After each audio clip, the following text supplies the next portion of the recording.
गांव में रघु नाम का एक युवक रहता था। उसके माता पिता का निधन उसके बचपन में ही हो गया था, जिससे वह बिल्कुल अकेला पड़ गया था।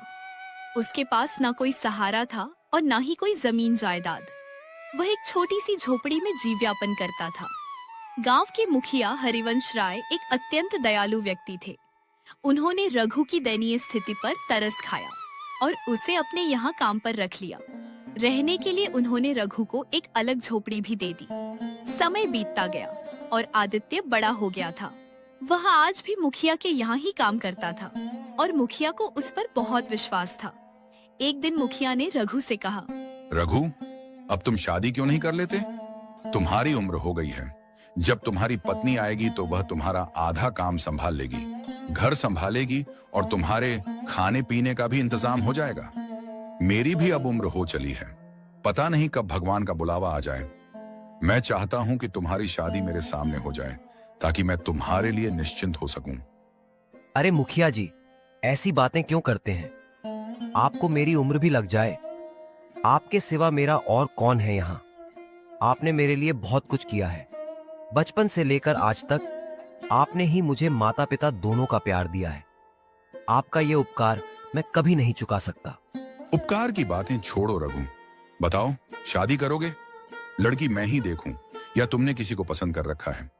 नहीं मुखिया जी, मेरी नजर में कोई लड़की नहीं है। आपको जैसा ठीक लगे आप वही कीजिए। मुझे आप पर पूरा भरोसा है। आप मेरे लिए भगवान से कम नहीं है। आप जो भी निर्णय लेंगे वह उचित होगा और मेरे भले के लिए ही होगा। अब आप ही मेरे पिता समान हैं। ठीक है भाई, मेरी नजर में तुम्हारे लिए एक बहुत अच्छी लड़की है। और हाँ, तुम शादी के खर्चे की चिंता बिल्कुल मत करना, वह जिम्मेदारी मेरी हुई। आखिर पिता का दर्जा दिया है तो मेरी बात भी माननी पड़ेगी। जी मालिक, जैसा आपको ठीक लगे। मुखिया जी का एक बेटा भी था, आदित्य, जो यह सारी बातें सुन रहा था। वह गुस्से से अपने पिताजी के पास जाकर बोला, पिताजी, ये आप क्या कह रहे हैं? आपको क्या जरूरत है रघु की शादी का खर्च उठाने की? ये मत भूलिए कि वह हमारा नौकर है। नौकर से इतना लगाव ठीक नहीं है। ऐसे तो वह सिर पर चढ़ जाएगा। आज आप उसकी शादी के लिए पैसा देंगे तो उसे आदत लग जाएगी। बचपन से आज तक वह हमारे ही पैसों पर पलता आया है और अब आप उसकी शादी भी करवा रहे हैं। क्या आपने उसका ठेका ले रखा है? जबान संभाल के बात करो आदित्य। वह मेरा नौकर नहीं, मेरे बेटे की तरह है और यह मेरी संपत्ति है। मैं जो चाहूं वह करूंगा। तुम मुझे मत सिखाओ कि मुझे क्या करना चाहिए और क्या नहीं। और यह मत भूलो कि मैं तुम्हारा बाप हूं। पिताजी, आप ठीक नहीं कर रहे हैं। मैं आपका बेटा हूं, वह फटीचर रघु नहीं। आप मेरी तुलना उसके साथ कर रहे हैं। मेरे सामने उसकी क्या औकात है? आप उसकी भोली शक्ल पर मत जाइए। सारे गरीब लोग ऐसे ही होते हैं। एक दिन आपको पता चल जाएगा कि अपना कौन है और पराया कौन। अपने और पराये की बात तो तुम करो ही मत। मुझे अच्छे से पता है कौन अपना है और कौन पराया।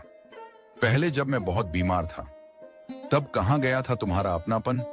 तब आदित्य ने मेरी कितनी सेवा की, दिन रात मेरी सेवा में लगा रहा। आज मैं जिंदा हूं तो सिर्फ उसकी वजह से। तुमने तो मेरी एक बार भी खबर नहीं ली। तुम अपने नशे में धुत पड़े रहते थे। क्या मैं झूठ बोल रहा हूं? बोलो। और यहां आकर मुझे अपने पराये का भाषण दे रहे हो? चले जाओ यहां से। लगता है उसने आप पर कोई जादू टोना कर दिया है, इसलिए आप अपने बेटे से ज्यादा उस 2 कौड़ी के नौकर की तरफदारी कर रहे हो। और आपकी उम्र भी तो हो चली है। आपकी उम्र में आदमी शटिया जाता है। अभी एक काम करो, सारा हिसाब किताब मुझे दे दो, नहीं तो आप इसी तरह से सब पैसे लुटा दोगे और मेरे पास कुछ भी नहीं बचेगा। जब तक मैं जिंदा हूं तब तक तुम्हारे हाथ कुछ नहीं आने वाला। तुम्हारे हाथ में हिसाब किताब देकर मुझे अपना नाम खराब नहीं करना है।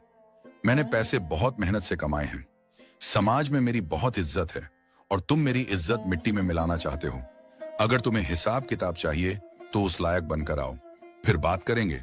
काश तुम्हारी जगह भगवान मुझे रघु जैसा बेटा दिया होता। आदित्य गुस्से से वहां से चला जाता है। इस फटीचर रघु का कुछ करना पड़ेगा। ये 2 टके का नौकर मेरी जगह लेने की कोशिश कर रहा है। उसकी तो छोड़ो, जब अपना ही सिक्का खोटा निकले तो भला क्या करें। मेरा बाप होकर मेरी जगह उस मनहूस की तरफदारी कर रहा है। यह अपमान मैं कभी नहीं भूलूंगा। वक्त आने पर दोनों को सबक सिखाऊंगा। थोड़े ही समय बाद मुखिया रघु की शादी भावना से करवा देते हैं, जिससे रघु की जिंदगी और बेहतर हो जाती है।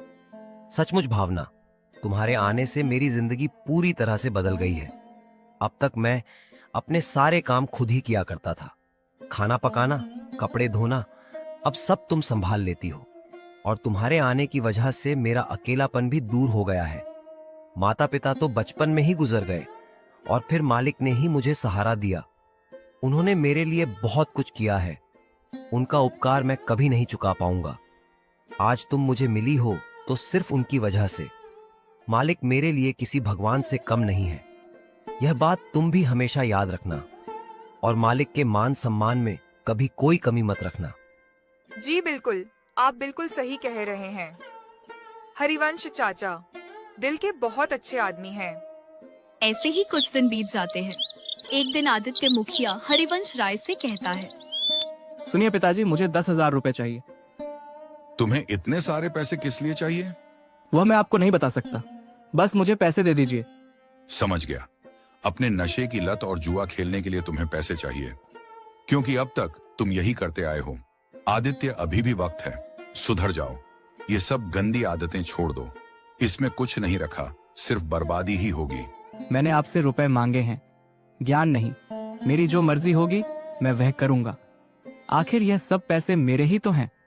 मैं ही आपकी संपत्ति का अकेला वारिस हूं। मेरा जहां मन करेगा मैं वहां खर्च करूंगा। आप अपनी सलाह अपने पास ही रखिए और मुझे बस पैसे दे दीजिए। बदतमीज, अपने पिता से कैसे बात करते हैं? तुम्हें इसकी भी तमीज नहीं रही। तुम दिन ब दिन बिगड़ते होते जा रहे हो। अगर किसी अच्छे काम के लिए मांगते तो मैं तुम्हें पैसे दे भी देता, लेकिन अब मैं फूटी कौड़ी भी नहीं दूंगा। यह धन दौलत मैंने बहुत मेहनत से कमाई है, जुए और नशे में उड़ाने के लिए नहीं। निकल जा मेरी नजरों के सामने से। तुम्हें देने के लिए मेरे पास एक पैसा भी नहीं है। वाह, मेरे लिए तुम्हारे पास पैसे नहीं हैं और उस फटीचर की शादी पर उड़ाने के लिए तुम्हारे पास बहुत पैसे हैं। ये आप बिल्कुल भी ठीक नहीं कर रहे। एक बार और सोच लीजिए, नहीं तो अच्छा नहीं होगा। बदतमीज, अपने बाप को धमकी देता है। और कौन से पैसे? तुमने आज तक कभी फूटी कौड़ी नहीं कमाई। बचपन से लेकर आज तक मैंने तुम्हें किसी बात की कोई कमी नहीं होने दी। बहुत लाड़ प्यार से तुम्हें पाला। शायद यही मेरी गलती है, जिसकी सजा आज मुझे मिल रही है। निकल जा यहां से। आदित्य गुस्से से चला जाता है। रघु मुखिया जी को परेशान देखकर पूछता है, क्या हुआ मालिक? आप बहुत परेशान लग रहे हो। क्या बताऊं, आदित्य ने मुझे बहुत परेशान कर रखा है। दिन ब दिन वह बिगड़ता जा रहा है। मुझे उसकी बहुत चिंता हो रही है। वह सही और गलत का फर्क भूल गया है। पता नहीं इस लड़के का क्या होगा। मालिक, आप ज्यादा परेशान ना हो, सब ठीक हो जाएगा। आप छोटे मालिक से प्यार से बात करके उन्हें समझा दीजिए, वह समझ जाएंगे। वह दिल के बुरे नहीं हैं। नहीं रघु बेटे, तुम नहीं जानते, अब बात हाथ से निकल चुकी है। वो बातों से मानने वाला नहीं है। उसके लिए मुझे कोई कठोर कदम उठाना पड़ेगा। इधर आदित्य बहुत गुस्से में होता है और सोचता है, मैं भी देखता हूँ मुझे पैसे कैसे नहीं मिलते। मुझे किसी भी हालत में पैसे चाहिए। इसके लिए चाहे मुझे कुछ भी करना पड़े। यहाँ भी घी सीधी उंगली से नहीं निकलने वाला। मुझे उंगली टेढ़ी करनी ही पड़ेगी। अगले दिन तिजोरी में से 1 लाख रुपए चोरी हो जाते हैं। मुखिया अपने सारे आदमियों से पूछताछ करता है, लेकिन उन पैसों का कोई पता नहीं चलता। तभी मुखिया का बेटा आदित्य वहां आकर बोलता है, क्या बात है पिताजी, आप बहुत परेशान लग रहे हो। छोटे मालिक, मालिक की तिजोरी से 1 लाख चोरी हो गए हैं। चोर का कुछ पता नहीं चल रहा। आखिर कौन पैसे निकाल सकता है? अच्छा तो ये बात है, चोर और कौन होगा? रघु ही होगा। ये तुम क्या कह रहे हो आदित्य? मुझे रघु पर पूरा भरोसा है। वह कभी ऐसा नहीं कर सकता। उस पर भरोसा करके आपने गलती की है। वह आपके भरोसे के लायक नहीं है। चोरी उसी ने की है। उसकी तो पहले से ही हमारे पैसों पर नजर थी। आप उस पर बहुत भरोसा करते थे ना। उसको कभी कभी तिजोरी की चाबी भी देते थे। अब पता चला दिन रात आपके आगे पीछे इसी के लिए तो घूमता था वह। तभी रघु वहां आ जाता है। क्या हुआ मालिक? आप लोग यहाँ इकट्ठे क्यों हुए हैं? इतना सब करने के बाद पूछ रहे हो कि क्या हुआ है? एक तो चोरी की है तुमने, और ऊपर से हिम्मत तो देखो इसकी, मुंह उठाकर चला आया। तुम्हें शर्म नहीं आती? जिस थाली में खाते हो उसमें छेद करते हो। मालिक, ये छोटे मालिक क्या कह रहे हैं? मेरे तो कुछ समझ में नहीं आ रहा। चोरी और मैं ऐसा सपने में भी नहीं सोच सकता। ज्यादा भोले मत बनो। चोरी तुमने ही की है। सच सच बताओ, वो पैसे कहाँ हैं? वरना लात मारकर तुम्हें यहां से निकाल दूंगा। तुम जैसे मक्कार को मैं अच्छी तरह से जानता हूं। पहले बड़े लोगों को अपनी चिकनी छुपड़ी बातों में फंसाते हो और उनका भरोसा जीत लेते हो, फिर जैसे ही मौका मिले हाथ साफ करके निकल जाते हो। मेरे पिताजी ने तुम्हारे लिए क्या कुछ नहीं किया, और तुमने उनके एहसान का यह सिला दिया। रघु को यह सुनकर बहुत दुख पहुंचता है। बस आदित्य, अब बहुत हो गया। तुम कब से रघु को भला बुरा बोलते जा रहे हो। अब और एक शब्द भी मैं रघु के खिलाफ नहीं सुनूंगा। मुझे रघु पर तुमसे भी ज्यादा भरोसा है कि रघु ऐसी हरकत कभी नहीं कर सकता। रघु भले ही गरीब है, लेकिन उसकी नियत, उसकी ईमानदारी और उसकी अच्छाई में वह तुमसे कहीं गुना ज्यादा अमीर है। उसकी बराबरी तुम दूर दूर तक नहीं कर सकते। आप एक मामूली नौकर के लिए अपने बेटे का अपमान कर रहे हो। यह रघु एक नंबर का धोखेबाज है और चोर है। इसने चोरी की है। इसने आपकी आंखों के ऊपर पट्टी बांध रखी है, इसलिए आप सच्चाई को देख नहीं पा रहे हैं। मैं तो कहता हूं इसके घर की तलाशी लीजिए। जरूर इसने पैसे वहीं छुपाए होंगे। बस अब बहुत हो चुका आदित्य। मैं अच्छी तरह से जानता हूं कि तुम रघु पर झूठा आरोप लगाकर उसे मुझसे दूर करना चाहते हो। मुझे तो लगता है चोरी उसने नहीं की, बल्कि मैंने तुम्हें पैसे नहीं दिए तो तुमने ही की होगी। आप मुझ पर इल्जाम लगा रहे हो अपने बेटे के बारे में। आप ऐसा सोच भी कैसे सकते हो? आपको इस नौकर पे भरोसा है और अपने बेटे पर नहीं। नहीं है, मैं सबके सामने कहता हूं, मुझे तुम पर बिल्कुल भी भरोसा नहीं है। अच्छा ठीक है, आपको मुझ पर भरोसा नहीं है तो आप बेशक मेरे कमरे की तलाशी लीजिए, लेकिन मेरी एक शर्त है। मेरे कमरे की तलाशी के बाद आपको रघु के घर की भी तलाशी लेनी होगी, तभी दूध का दूध और पानी का पानी हो जाएगा। सबसे पहले आदित्य के कमरे की तलाशी की जाती है, लेकिन वहाँ पर पैसे नहीं मिलते हैं। देखा, आप सबको नहीं मिले ना पैसे। मैं आपको कब से कह रहा हूं कि पैसे रघु ने ही चुराए हैं। एक बार उसके घर की भी तलाशी लेनी चाहिए। फिर रघु के घर की तलाशी ली जाती है और रघु के घर में पैसे मिल जाते हैं। यह लीजिए मालिक, रघु के पलंग के नीचे रखे थे। यह देखकर रघु को बहुत बड़ा धक्का लगता है कि आखिर उसके घर में पैसे कहाँ से आए। देखा पिताजी, आपसे मैं कब से कह रहा था कि पैसे रघु ने लिए हैं, लेकिन आपने मुझ पर भरोसा नहीं किया। अब पता चला अपना कौन है और पराया कौन। मुखिया हरिवंश राय को भी बहुत बड़ा धक्का लगता है। वो कुछ भी नहीं बोलते हैं, बस चुपचाप खड़े रहते हैं। बोलिए ना, अब आप चुप क्यों खड़े हो? नहीं मालिक, ये सच नहीं है। मैं नहीं जानता मेरे घर पर पैसे कैसे आए, लेकिन मैं ऐसा काम कभी नहीं कर सकता। मैं चोरी कभी नहीं कर सकता। मालिक, मेरा भरोसा कीजिए। चुप कर धोखेबाज। आज तुम्हारी वजह से पिताजी को कितनी ठेस पहुंची है। वह तुम पर कितना भरोसा करते थे। मुझसे भी ज्यादा तुम पर भरोसा था। तुमने उनके साथ विश्वासघात किया है। तुमने आज पिताजी का दिल तोड़ दिया है। सबूत सबके सामने है कि चोरी तुमने ही की है। अब और कहने को बचा ही क्या है? पिताजी, मैं तो कहता हूँ इस धोखेबाज को पुलिस के हवाले कर देते हैं। नहीं मालिक, मैंने चोरी नहीं की है।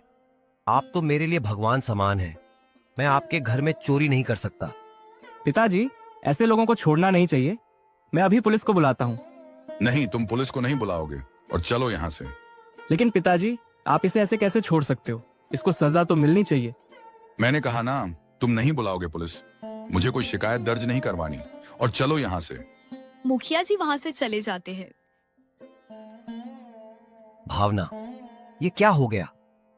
आज मैंने अपने भगवान समान मालिक का दिल दुखाया है। उन्हें कितना बुरा लग रहा होगा। वह तो अंदर से पूरे टूट चुके होंगे।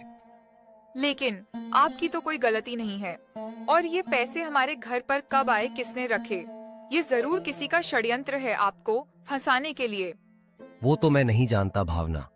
मुझे इस वक्त मेरे मालिक की चिंता हो रही है। ना जाने वह मेरे बारे में क्या क्या सोच रहे होंगे। मुझे कैसे भी उनसे बात करनी ही होगी। मेरी बात सुनिए, अभी आपका वहाँ जाना ठीक नहीं होगा। आपने देखा नहीं, आपकी बात किसी ने नहीं सुनी। कोई भी आप पर भरोसा करने के लिए तैयार नहीं है। यहाँ तक कि हरिवंश चाचा ने भी आप पर भरोसा नहीं किया। वो बिना कुछ बोले ही चले गए। मालिक की इसमें कोई गलती नहीं है। उनका दिल टूट चुका है। भले ही मैंने चोरी नहीं की है, लेकिन सबके सामने वह पैसे मिले हैं और यह साबित हुआ है कि मैं ही चोर हूं। मुझे कुछ समझ नहीं आ रहा। मैं अपनी बेगुनाही कैसे साबित करूं? मालिक को कैसे समझाऊं? अभी इस वक्त आप किसी से बात मत कीजिए। कुछ दिन बीत जाने दीजिए, फिर हरिवंश चाचा से बात करना।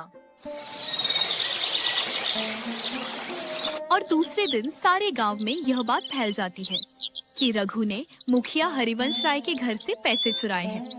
सारे गांव वाले रघु को देखकर बातें बनाने लगते हैं। रघु को लोगों की बातें सुनकर बहुत बुरा लगता है।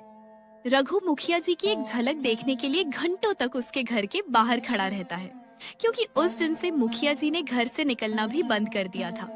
कुछ दिन ऐसे ही बीत जाते हैं। सुनिए जी, घर का राशन खत्म होने को आया है। आटा बस 2 दिन का ही बचा है। आप अपने मालिक के भरोसे और कितने दिन बैठेंगे? मुझे नहीं लगता कि अब वह आपको काम पर बुलाएंगे। आप कुछ और काम देख लीजिए, नहीं तो हमारे घर का गुजारा कैसे होगा? हमें भूखे रहने की नौबत आ जाएगी। तुमने मुझे पहले क्यों नहीं बताया कि घर का राशन खत्म हो गया है? अब बता रही हो। कैसे बताती? आप दिन रात सोच में डूबे रहते हो, ना ठीक से खाते हो ना सोते हो। मेरी मानिए, आप उस बात को भूल जाइए और आगे बढ़िए। मैं अभी गांव में काम देखकर आता हूँ। शायद किसी के पास कोई काम मिल जाए। फिर रघु गांव में निकल पड़ता है और एक दुकानदार से पूछता है, राम राम भैया, मैं काम की तलाश में हूँ। मुझे काम की बहुत जरूरत है। घर की हालत बहुत खराब है। क्या आपके यहाँ कोई काम मिल सकता है? आपकी बड़ी मेहरबानी होगी। तू वही चोर रघु है ना, जिसने मुखिया के यहाँ चोरी की थी। मेरे पास तेरे लिए कोई काम नहीं। क्या पता कल को तू मेरी दुकान से कुछ चुरा ले। निकल यहाँ से। रघु को यह सुनकर बहुत दुख पहुंचता है। वह वहां से चला जाता है। फिर एक दिन सेठ पृथ्वीराज के पास जाकर काम के लिए पूछता है और सेठ मान जाता है। ठीक है भाई, तुम कल से काम पर आ जाना। वैसे भी बहुत काम पड़ा है। मुझे 3-4 लोगों की जरूरत है। आपका बहुत बहुत धन्यवाद सेठ जी। मैं कल से आ जाऊंगा।